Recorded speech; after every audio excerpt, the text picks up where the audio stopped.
हिमानी, क्या तुम यहाँ आ सकती हो? नक्श सर, क्या आप मुझे बता सकते हैं कि मिस उर्वशी को क्या हुआ है? बिल्कुल, लेकिन उसके लिए मुझे उर्वशी की बॉडी की एग्जामिनेशन करनी होगी। लेकिन एक बात मैं यकीन के साथ कह सकता हूँ कि ये प्रेग्नेंट नहीं है। ये बोलने के बाद नक्श ने इरफान भाई की ओर देखते हुए कहा, आप पता लगाइए कि उर्वशी ने यहाँ आने के बाद क्या खाया पिया। मिस हिमानी, मैं एक सीनियर डॉक्टर हूँ। मुझे लगता है कि हमें देरी नहीं करनी चाहिए। समय निकला जा रहा है और उर्वशी की हालत और खराब होती जा रही है। हमें अभी के अभी हॉस्पिटल के लिए निकलना चाहिए। उसी समय इरफान भाई नक्श की तरफ बढ़े और धीमी आवाज में उसके कान में कुछ फुसफुसाते हुए कहा, जिसे सुनते ही नक्श के चेहरे पर मुस्कान आ गई, जैसे मानो नक्श का अंदाजा एकदम ठीक बैठा हो। लेकिन तभी अचानक से बैंक्वेट हॉल में कुछ लोगों ने एंट्री ली।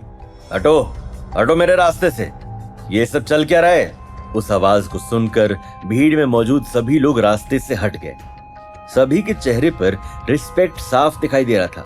मेरी बहन, ये तुम लोग उसके साथ ये सब क्या कर रहे हो? मिस्टर कपिल, आप नाराज मत होइए, मैं आपको एक्सप्लेन करती हूँ। मिस हिमानी, मुझे कुछ भी समझाने की जरूरत नहीं है। मुझे कुछ नहीं सुनना है। मेरी बहन को हुआ क्या है और आपने मेरी बहन को हॉस्पिटल क्यों नहीं भेजा? कपिल साहब, हॉस्पिटल ना भेजने का सजेशन इस जावेरी खानदान के यूजलेस दामाद ने दिया। हमारा इससे कोई लेना देना नहीं है। कपिल साहब, अगर मिस उर्वशी को कुछ भी हुआ तो प्लीज आप हमसे बदला मत लेना। हम तो कह कह के थक गए कि मिस उर्वशी को हॉस्पिटल लेकर चलो, लेकिन ये आदमी सुनता ही नहीं है। क्या वो सजेशन वाकई में तुम्हारा था, बेवकूफ इंसान?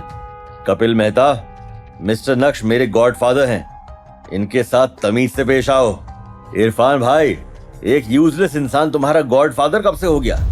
इरफान भाई, आप इस मामले में क्यों पड़ रहे हैं? आप हटिए, इन्हें मैं अच्छे से सिचुएशन एक्सप्लेन करता हूँ। गॉडफादर, आप इसे क्या एक्सप्लेन करेंगे? इसे सिर्फ ताकत समझ में आती है। देखो, तुम्हारी बहन एकदम ठीक है, बस उसे एलर्जी हो गई है। मैं तुम्हें गारंटी देता हूँ कि वो 5 मिनट में उठ जाएगी। ओह, तो तुम ये कहना चाहते हो, लेकिन अगर मेरी बहन को कुछ हुआ तो याद रखना, मैं तुम्हें इस होटल से जिंदा नहीं जाने दूंगा। मिस हिमानी, आज यहाँ जो कुछ भी हुआ आपको मुझे एक वैलिड एक्सप्लेनेशन देना होगा। कपिल मेहता, मुझे लगता है कि मैंने तुम्हारी आज कुछ ज्यादा ही इज्जत कर ली है। तुम्हारी हिम्मत भी कैसे हुई मिस हिमानी और मेरे गॉडफादर से इस तरह बात करने की? अच्छा, तो तुम क्या कर लोगे मेरा? भूलो मत कि मैं एक पॉलिटिशियन हूँ और मेरी वजह से ही तुम जैसे गुंडे आज इतने पावरफुल हुए हैं। इरफान भाई और कपिल का कॉन्वर्सेशन अब विकराल रूप ले चुका था और उन दोनों के बीच फाइट शुरू होने ही वाली थी कि तभी अचानक से उर्वशी ने खांसते हुए अपनी आंखें खोली। अरे ये क्या? मिस उर्वशी को होश आ गया। ये कोइंसिडेंस तो नहीं हो सकता। पानी पिलाने से मिस उर्वशी को होश कैसे आ गया? क्या उस पानी में कुछ मिला हुआ था? जादुई पानी? उर्वशी, तुम ठीक तो हो? तुम्हें अब कैसा लग रहा है? तुम्हें कहीं दर्द तो नहीं हो रहा? भाई, आप कब आए? पता नहीं क्या हो गया, अचानक से चक्कर जैसा आया और मेरे पैर मुझे फील ही नहीं हुए। मैं बस गिर गई। सभी का ध्यान नक्श की तरफ गया क्योंकि नक्श ने 5 मिनट में उर्वशी को होश में आ जाने की बात कही थी और वो अंत में सच साबित हुई। सभी नक्श से एक्सप्लेनेशन सुनना चाहते थे। मिस उर्वशी को कुछ नहीं हुआ था, बस उन्होंने फ्राइड मशरूम विद प्रॉन्स खाए थे। कभी कभी हमें पता नहीं चलता, लेकिन हमारी बॉडी कुछ फूड एलिमेंट्स को सहन नहीं कर पाती है और उससे बॉडी में रिएक्शंस होने लगते हैं। वो एकदम परफेक्ट हैं और इस पार्टी को एंजॉय कर सकती हैं, except for eating mushrooms again. ये क्या बकवास है? मेरी बहन को नेचुरली होश आया है। तुम्हारी ये एंटीडोट और रिएक्शंस वाली कहानी किसी और को सुनाना।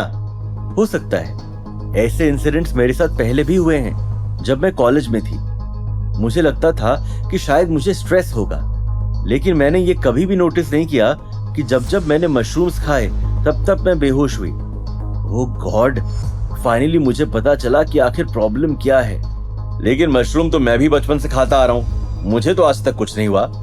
जेंटलमैन, ये सब भी मशरूम खा रहे हैं, इन्हें तो कुछ नहीं हुआ, तो फिर सिर्फ मुझे क्यों? मिस उर्वशी, ये आपकी खुद की प्रॉब्लम है। अब आप खुद इसका पता लगाइए। He is right. जरूरी नहीं है कि अगर एक इंसान को किसी एक पर्टिकुलर चीज से एलर्जी हो तो वो सभी को होगी। मुझे भी ऐसा लगता है कि उर्वशी को मशरूम से ही एलर्जी है। कुछ इफेक्ट सीरियस नहीं होते और समय के साथ वीक हो जाते हैं। लेकिन कुछ केसेस में वो एक्सट्रीमली सीरियस होते हैं और मिस उर्वशी का केस सीरियस है। कपिल को भी अब सब कुछ समझ में आ गया था, लेकिन अपने स्टेटस को देखते हुए वो सभी के सामने नक्श से माफी मांगने वालों में से नहीं था। अपने आदमी से कहकर उसने हिमानी के लिए लाया तोहफा रखवाया और अपनी बहन को लेकर होटल प्राइम स्टार से निकल गया। नक्श सर, आज तो आपने कमाल कर दिया। मुझे पता ही नहीं था कि आपको मेडिकल नॉलेज भी है। अरे नहीं, मैं इतना भी कोई परफेक्ट नहीं हूँ। वो तो बस जमाने के साथ साथ बहुत कुछ देखा और सीख गया।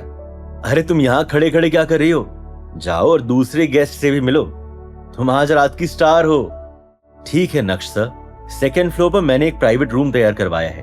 कार्तिक अभी थोड़ी देर में आता ही होगा। क्यों ना आप उस कमरे में जाएं और थोड़ा रिलैक्स करें। मैं थोड़ी देर में आपको ज्वाइन करती हूँ। ठीक है, तो मैं और इरफान भाई ऊपर जा रहे हैं, सीधे तौर पर राजी होते हुए नक्श ने कहा।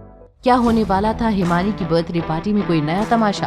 क्या अपने इन्हीं शानदार अंदाज से नक्श कभी जीत पाएगा अपनी सासू मां चित्रा का दिल, या फिर तकदीर ले लेगी कोई नया मोड़?